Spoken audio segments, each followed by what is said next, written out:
Halo teman-teman, jumpa lagi di channel Oldboy Story. Channel yang akan mereview ringkasan alur cerita dari berbagai jenis film yang tentunya akan sangat menarik untuk kalian simak dan nikmati. Pada kesempatan kali ini, Oldboy Story akan membahas alur cerita dari sebuah film yang berjudul Alice in Borderland Season 1.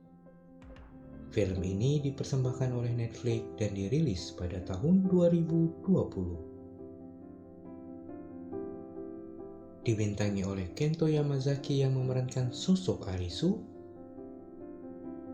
Tao Tsuchiya yang berperan sebagai Usagi, Keita Machida yang memerankan sosok Karube, Yuki Morinaga yang berperan sebagai Chota,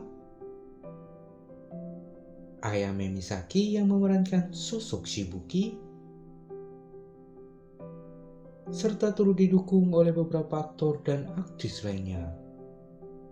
Seperti biasa, tidak lupa saya ingatkan kepada teman-teman untuk mengklik tombol like, subscribe, serta berikan kritik dan saran di kolom komentar agar channel ini bisa terus berkembang. Dan perlu untuk kalian ketahui bahwa konten ini full spoiler. Film Alice in Borderland sendiri menceritakan tentang sosok Arisu, seorang pemuda berumur 24 tahun yang berprofesi sebagai kaum rebahan tingkat akut.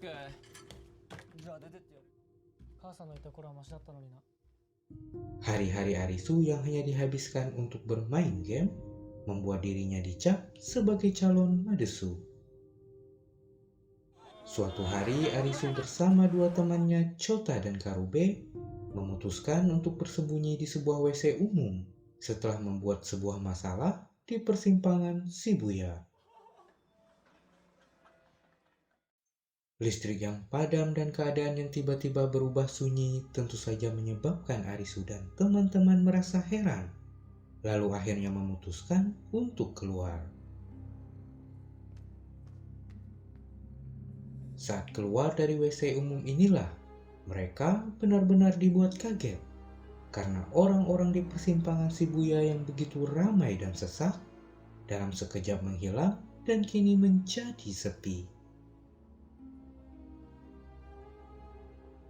Untuk memastikan keadaan, Arisu dan teman-teman pun memutuskan untuk berpencar agar bisa menemukan keberadaan orang lain.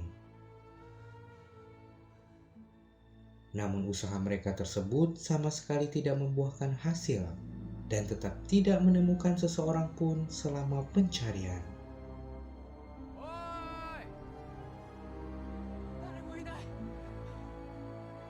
Ketika malam tiba, Arisu, Chota, dan Karube yang memilih bertahan di persimpangan Shibuya lantas dikejutkan oleh layar videotron yang tiba-tiba menyala dan mengingatkan bahwa permainan akan segera dimulai. Dengan mengikuti petunjuk yang tersedia, mereka pun lalu sampai ke sebuah gedung yang berjarak cukup dekat. Di sana, Arisu dan kawan-kawan akhirnya merasa sedikit lega berkat kemunculan seorang gadis pelajar dan wanita yang bernama Shibuki.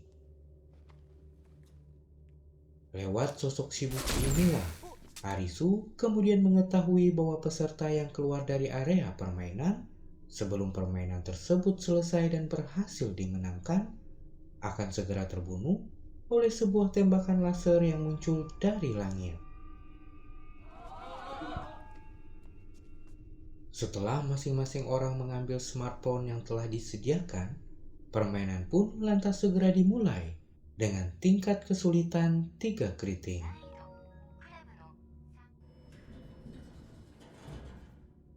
Dalam permainan yang menantang para peserta untuk bisa memilih pintu yang benar itu, Chota, Karube, dan Shibuki akhirnya terselamatkan oleh kecerdikan Arisu yang telah terbiasa bermain game.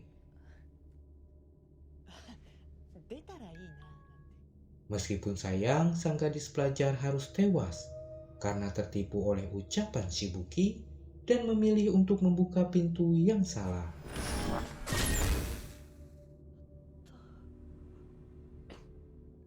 Setelah berhasil memenangkan game tersebut, mereka berempat kemudian mendapatkan hadiah berupa sebuah kartu 3 keriting dan visa selama 3 hari untuk setiap orang.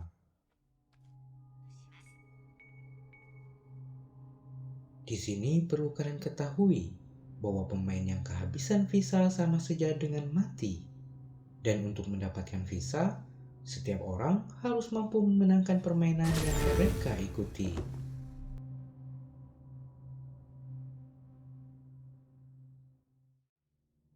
Lanjut cerita, Shibuki yang hanya seorang diri lalu memutuskan untuk ikut bersama Arisu dan kawan-kawan.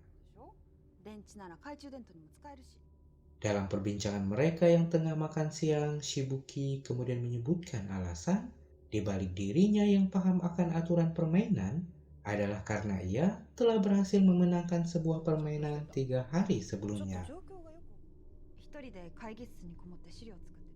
Mendengar hal tersebut, Arisu tentu saja bingung karena sejauh yang dirinya ketahui, semua kejadian aneh yang telah terjadi baru saja dimulai 1 hari sebelumnya. Percakapan mereka pun kini akhirnya terhenti setelah mendapatkan Chota yang mengeluh akan rasa sakit akibat luka bakar di kakinya. Luka bakar Chota sendiri disebabkan oleh sambaran api ketika mereka sedang melakukan permainan sebelumnya. Menyadari keadaan Chota yang tampak memburuk, Arisu dan Karube lalu sepakat untuk kembali mengikuti permainan yang terus diadakan setiap malam di banyak tempat. Kendati visa mereka berdua masih tersisa 3 hari, namun Arisu kali ini berniat agar bisa menemukan seorang dokter dari para pemain yang ia temui. Permainan yang diikuti oleh Arisu dan Karube kali ini ternyata memiliki peserta yang cukup banyak, meskipun tidak ada satupun dari mereka yang seorang dokter. Lewat penjelasan seorang pria yang ia temui di sana, Arisu lalu mengetahui bahwa setiap jenis kartu menunjukkan tipe permainan yang harus dirinya hadapi. Keriting menandakan sebuah permainan kerjasama tim. Wajib menandakan pertarungan kecerdasan. Skop untuk permainan adu fisik. Dan hati untuk permainan yang mempermainkan perasaan. Sementara nomor kartu sendiri menunjukkan tingkat kesulitan. Dalam permainan dengan tingkat kesulitan 5 skop tersebut, Arisu tentu saja menang. Meskipun Karube harus sedikit terluka akibat tersayat senjata tajam.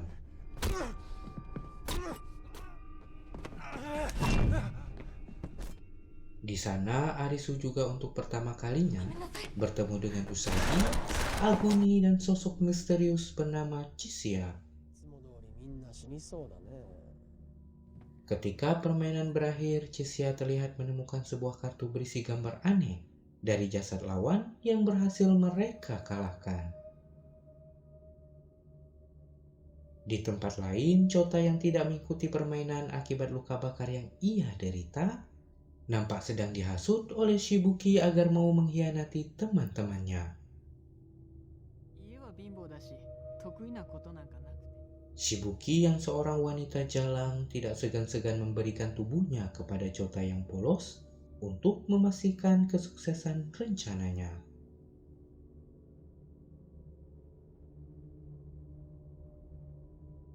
Singkat cerita, Arisu dan Karube kini telah bertemu kembali dengan Chota dan Shibuki yang sempat mereka tinggalkan untuk mengikuti permainan. Karube yang sebelumnya mendengar sebuah tempat bernama Beach dari radio komunikasi salah satu peserta permainan yang tewas, lantas mengajak teman-temannya untuk datang ke tempat tersebut yang mungkin saja adalah sebuah area perlindungan. Arisu dan yang lain tentu saja setuju, namun visa milik Chota dan Shibuki yang hampir habis memaksa mereka untuk kembali mengikuti permainan sebelum bisa melanjutkan perjalanan menuju ke tempat tersebut. 目の前で人が死んでんのにさ。 Ketika malam tiba, Arisu dan kawan-kawan lalu memilih untuk mengikuti sebuah permainan yang dilangsungkan di Taman Botani Shinjuku.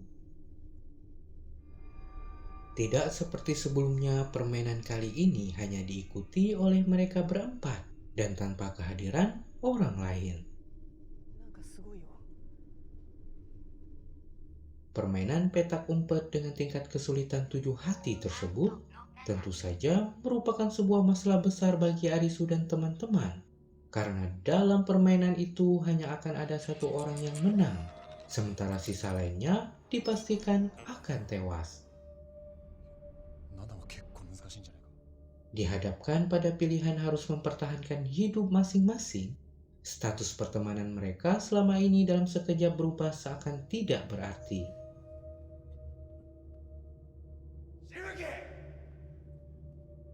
Bukannya saling membantu dan bekerja sama, mereka kini tampak saling memburu dan berusaha membunuh demi kelangsungan hidupnya.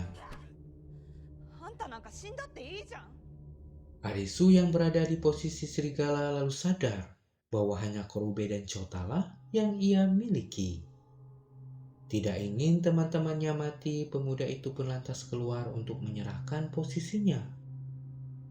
Namun keadaan kini berbalik, di mana Chota dan Karube malah bersembunyi agar posisi serigala yang sebagai pemenang tetap dipegang oleh Arisu.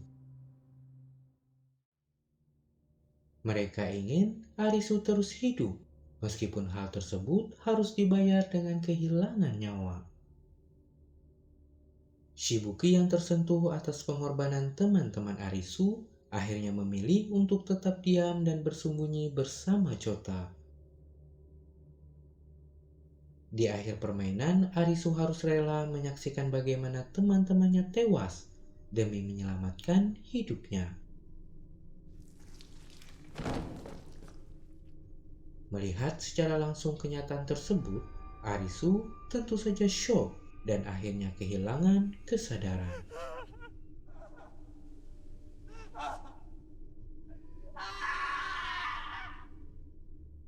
Sampai di sini, film pun berlanjut ke beberapa hari kemudian, di mana Arisu tersadar telah berada di sebuah tempat bersama Usagi. Usagi yang merasa telah berhutang budi karena bantuan Arisu di pertandingan sebelumnya, lantas menyelamatkan pemuda itu yang terbaring lemas di jalanan.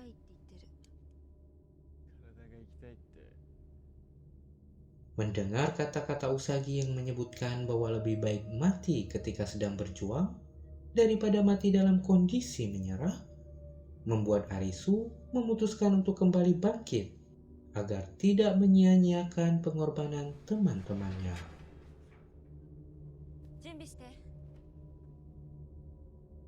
Seperti biasa, ketika malam tiba, Arisu bersama Usagi lalu memilih untuk mengikuti permainan yang diadakan di dalam sebuah jalur terowongan. Permainan tersebut yang memiliki tingkat kesulitan 5 keriting membuat Arisu dan Usagi mau tidak mau harus bekerja sama dengan 3 orang peserta lainnya.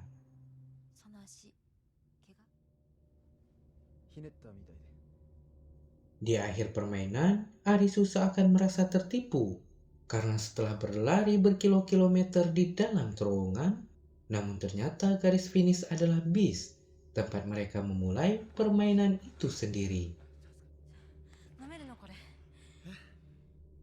Dari awal seharusnya mereka hanya perlu duduk di dalam bis tersebut hingga waktu permainan berakhir.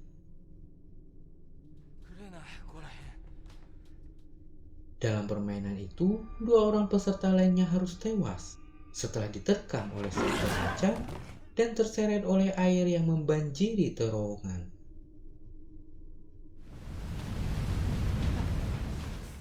Sementara itu Arisu, Usagi, dan salah satu pemuda bernama Takuma berhasil selamat meskipun sempat nyaris terbunuh oleh sapuan banjir.